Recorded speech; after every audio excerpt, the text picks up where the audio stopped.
All right, so I'm hopping on a quick stream on Friday because I want to work on an issue that was brought to my attention.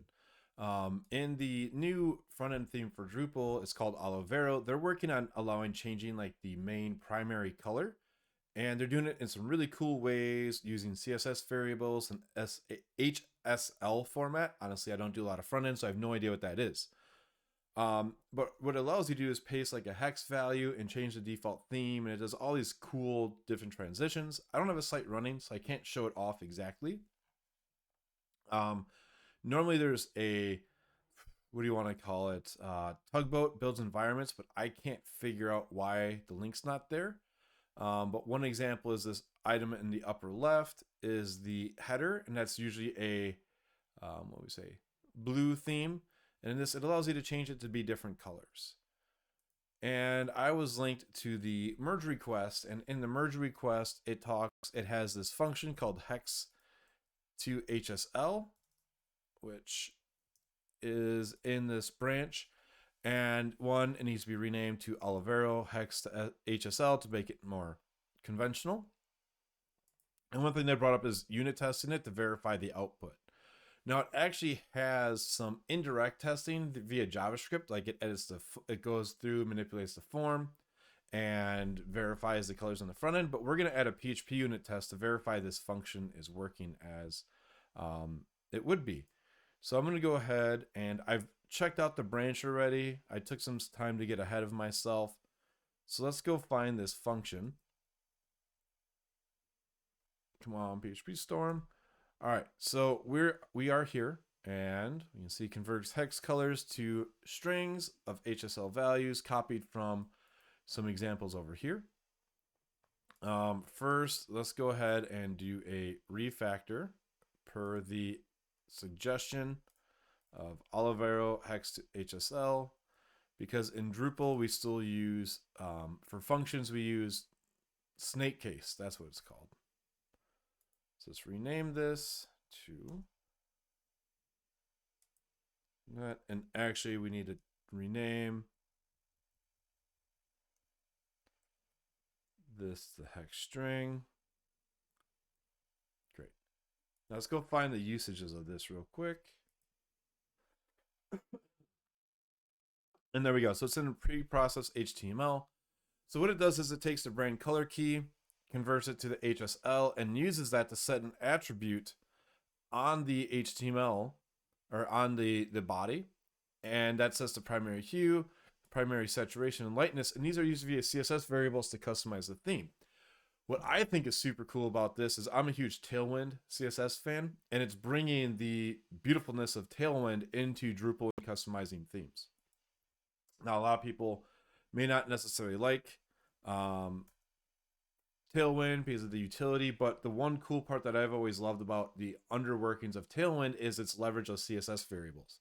And it's really cool seeing them be brought into Drupal's theming, and something that lets you have a configuration form that modifies the default color and can be extracted and then used to change how the site works without writing any CSS code. So I'm really jazzed up about this. And I got tapped by Andy saying, hey, I don't have any testing experience. Can you give me a hand? So I'm going to go ahead and we're going to write a test for this, and we're going to write a unit test. So in Drupal, we use PHP Unit, but we have different test suites. We have Unit, which is like a regular unit test, Kernel, which bootstraps the database just a little bit, and then we have functional and functional JavaScript tests, which do like full loaded Drupal and all that. But we need just a regular unit test, because all we want to do is provide a hex string and verify the returned values, the HSL values that we get back. So this should be pretty straightforward. We're going to use a data provider to verify different calculations. So we're going to go into test Drupal, because that's the test directory Drupal, inside tests. And let's go to core, because these are actually broken out to various components. And we have the theme directory here. Now, one reason I know to go here is a while back, we actually wrote some unit tests for the theme. When it needed test coverage, we were told this is actually the wrong approach. So we went back, but we rolled back on that to go with the JavaScript tests. But it's a good example, because now I can come back and copy this out, and that's how I know I need to go in this namespace. So let's go ahead and make a new test. We're going to call it Olivero. What's this function called again? I already forgot. HEX to HSL test. So let's do a new file, Olivero HEX to HSL test.php. Go ahead and let's do some copy paste. Final class Olivero extends unit test case, and Drupal requires doing the group on top. This is just group theme. What do we do here? Group Olivero. How does this work for classy group theme? Interesting. Test the Olivero HEX to HSL function. And let's just do group Olivero. Because I actually, don't know if PHPUnit finds, if the Drupal PHPUnit discovery finds tests inside of themes. We can check this out right now. Actually does directory roots. One moment. Get extension namespaces, Drupal extension for each directory. So let's do a quick detour. Find extension directories, array map. I guess it could, but we'll put it here for now. Instead of putting it in the theme, we'll wait for a Drupal core maintainer. Right, so that's one thing that I like to do in working with open source is at least just get it done and then be told like, oh, actually it goes somewhere else. So we want to copy this setup. I'm going to do that here. And follow the documentation standards where we do inherit doc. Now we have to do this require once. Tests. Oh, Drupal core test themes. Core test themes, core theme. Oh, hold on. Test core. Oh, we created the theme directory. So why don't we test? I want to put it in the right area. Let's just see here. Of course, now tests. One second. I want to check one example. The gin theme. Test source functional. Let's go ahead and move this into the Olivero theme itself instead of in here. So let's do new directory test source unit. Honestly, this feels a little bit better putting it inside of the extension it belongs to instead of adding it to Drupal core. So this would be Drupal test, then Olivero unit. Excuse me. It's just kind of weird because all the Nightwatch tests, like the JavaScript tests, live inside the Drupal core area. But I'll put it here. I feel a little bit better about it. Source, test, Olivero, themes, core. Ooh. Let's...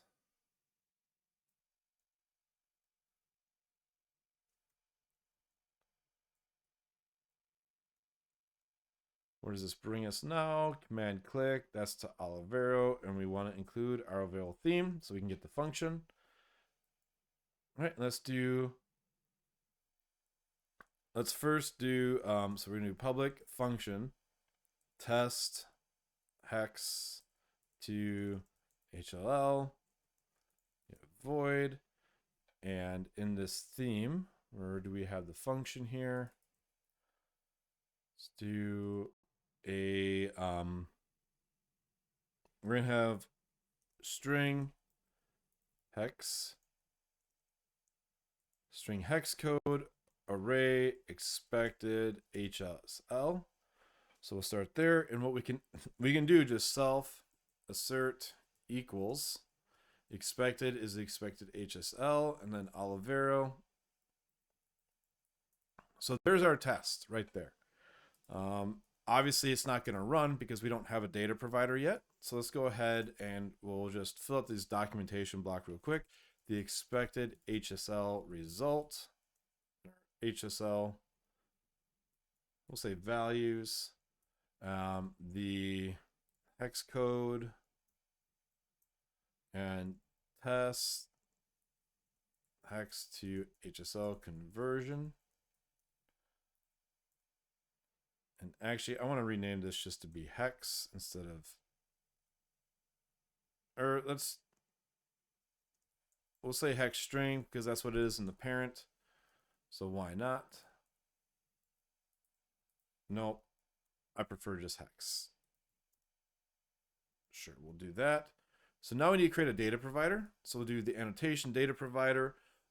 Again, so as I've been working with this is one reason I pay for PHP Storm is the autocompletes when working on it, like the add data provider, a lot of the automation with the PHP doc. Here's another reason why. Let's say hex codes. So this is our data provider, hex codes, and we got an error that says, hey, that doesn't exist yet. So if I do if I click on the light bulb, which is also command return or control return, it says create data provider, and it created a data provider for me. So even though I didn't have it, it's there. So now we can do return, and let's go ahead and take some of the example colors. So let's call it Blue Lagoon. So we can say Blue Lagoon, and then we pass in the values for the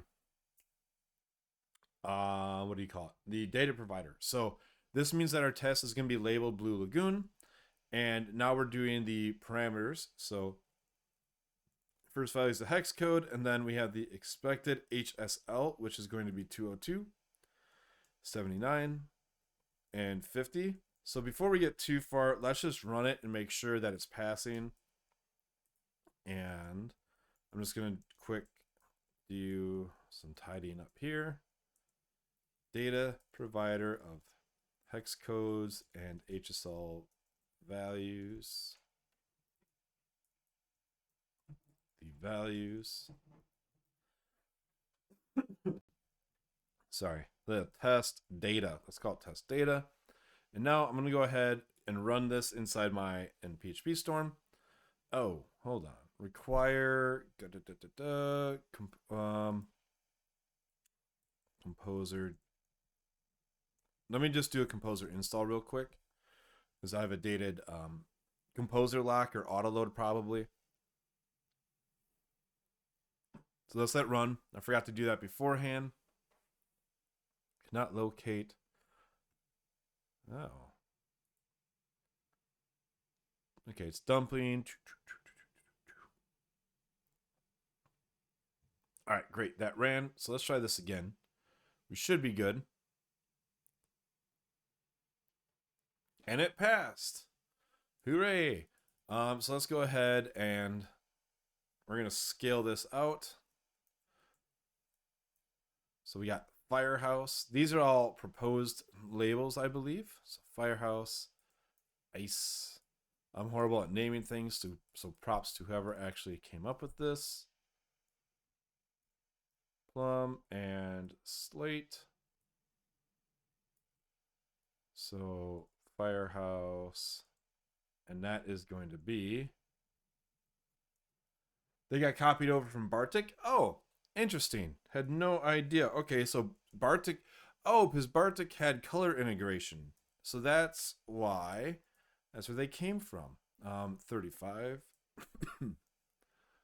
Cool. Thank you for the information. So you have Ice, Plum, and Slate. All right, so Ice is 191, 29, 48. And we're going to add a little bit of a sugar on top. We're going to do some validation of the function, and hopefully I don't find a bug that causes this issue to get delayed more. 288, 32, and 40. Now the thing is, nothing should be called here unless it was set from the form, which has client-side validation of like a hex code. But somebody could screw up their configuration and end up with something bad. But first, let's run this through. Oh, it's excuse me. It's indexing. Save test results. Stop that. Let's let this finish indexing real quick, and then I'll run it.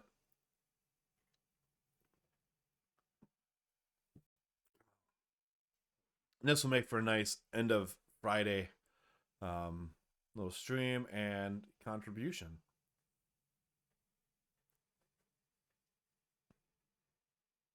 Again, sorry, I forgot to do composer install before starting the stream. There we go. And so if we play the test again, and you'll see that we have CSS with data Blue Lagoon, Firehouse, Ice, and Plum. Bam, we've got it going. So now we have our test written. We've validated all the various hex codes, and let's say somebody finds a hex code that breaks it. Now we can run with it. One thing I want to see here is hex string, hex val. What happens if, so this is based on a JavaScript version, the formula is there. What we should do is, I'm going to quick fix the snake case for, or the camel case for snake case, so that we can just reduce one bit of feedback. So this assumes I'm going to break some stuff. Actually, shoot, I don't know if I really want to break the stuff because there's questions on this doesn't handle if somebody put in an invalid hex code.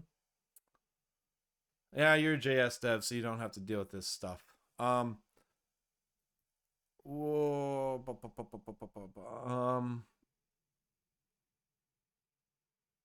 This is the one problem where,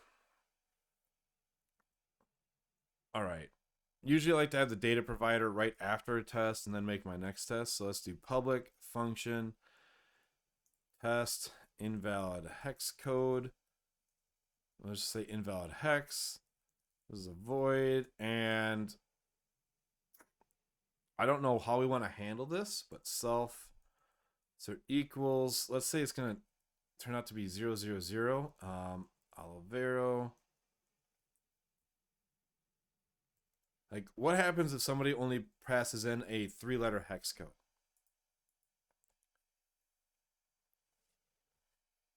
Undefined illegal offset 3. Oh, I'm sorry. I don't want to be that person, but I'm about to push tests that have failures for lack of things. I'm sorry. So let's find a CSS color names. Basically, the one case I want to find out is, but no one's going to be able to set this outside of the form. So that's the one part I don't know if I want to mess with this. But I do know that there could be the shorthand where it automatically expands color keywords. Can I get a list? So like silver, right? If we were to expand this in DevTools, let's try something out. Background silver, which if we did C0C, no. All right.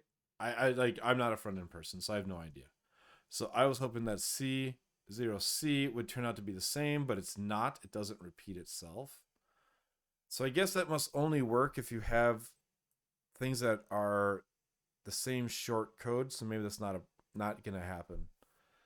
Oh, C00? No, that wouldn't be for that one. You know what? Let's not go too far into that. I'm not going to dive in. But the main thing is that we should have some kind of error checking. Bad. Let's call this just bad. And we'll say that it's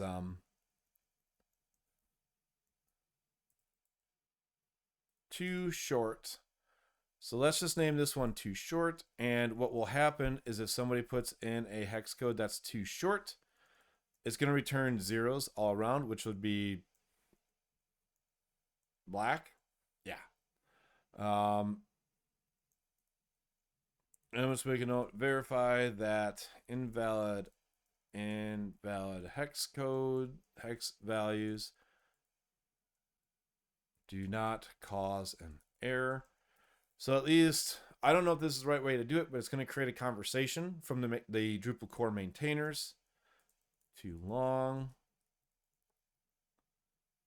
6 because it's hex, so A, B, C, D, E, F, G, H, sure.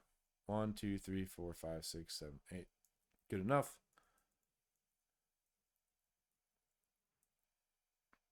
Man, it just stinks because we're brand color hex. We're gonna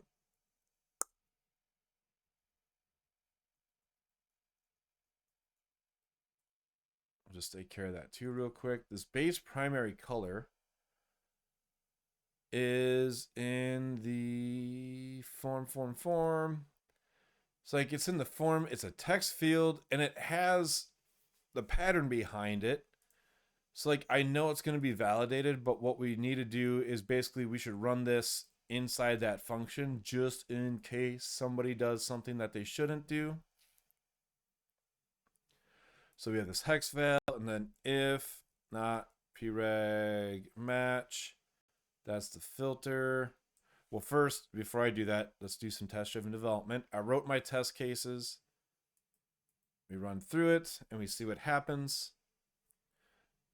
Uninitialize offset 3, and failed asserting that the two arrays are equal because it took values that weren't, I guess, maybe that's okay if you give one that's too long, because it's just going to drop everything afterwards. But let's go ahead and add this in here. And then we'll just do 0, 0, 0. I don't even know if that's the right way to do it. It's probably not. It's probably horrible default values because I don't know. What is the HSL for white?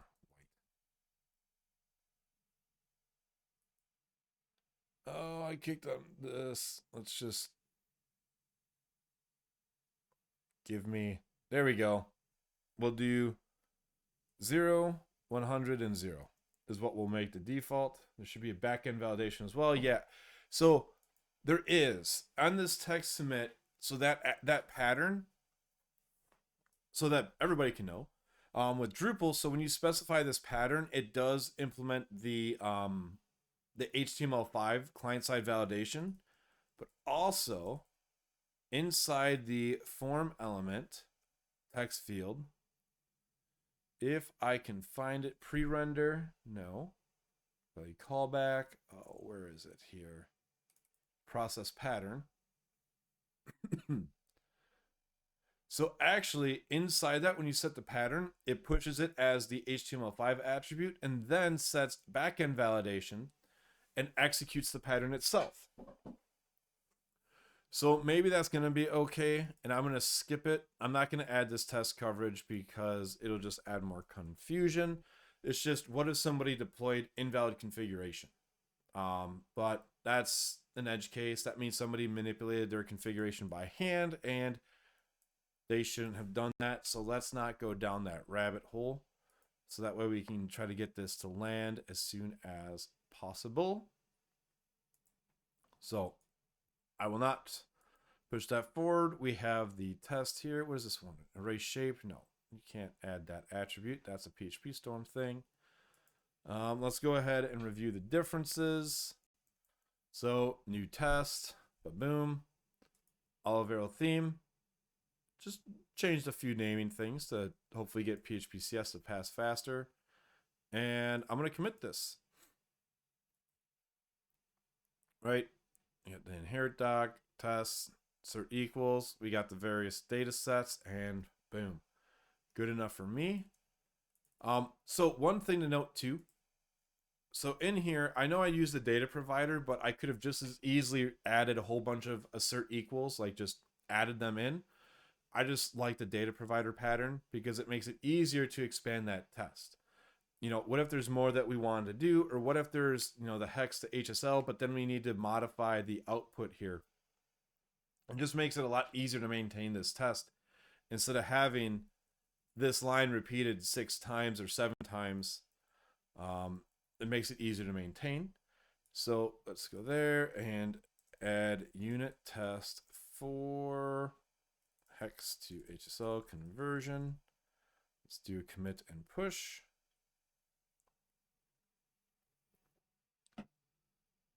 Two warnings. Oh, we're going to skip that. We don't need to go through all that right now. Commit and push anyways. So push the Drupal org issue fork. Push it.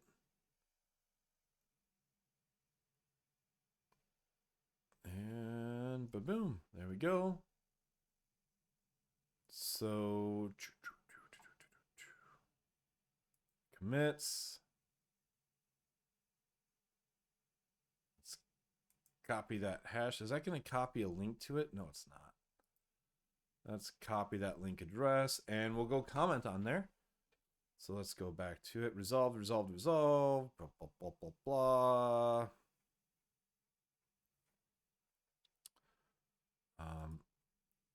Test added in. Let's commit. Let's add the comment. And I think that's it. Should cover. Excuse me.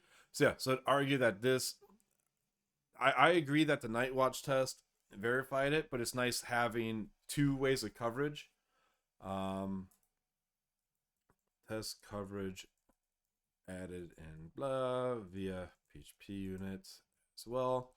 It's one of that I can see the reason where this is like indirect testing. Like it's direct but indirect. I believe that every function and class should have some kind of direct testing, and then ones that have like an integration test. So Nightwatch is the full integration test and doesn't really unit test or verify that one specific function. Because let's say that this JavaScript test started to fail. We don't know if it's because of the HSL function here or if it's a problem in the form submission. So think of it like the integration test with Nightwatch is going to tell us if the entire thing is broken, but not necessarily what part of it is broken. Because some other change that breaks the form submission could cause us to fail, but now the PHP unit test will make it more aware, like, oh yeah, it was the HSL conversion. We got a bad value in there. So that's that. Hopefully now this will help get this issue pushed on a little bit more. Because it'll be a very cool item and also a just neat feature to get the color module maybe back in like to stay in core and updated. So that would be pretty cool. And that's it. Thanks for tuning in, and this will be recorded on Twitch for a few days, but I always export everything to YouTube 48 hours later. That's what I have to do for like the affiliate stuff with Twitch. So thanks for tuning in and have a good one and have a great weekend. Bye.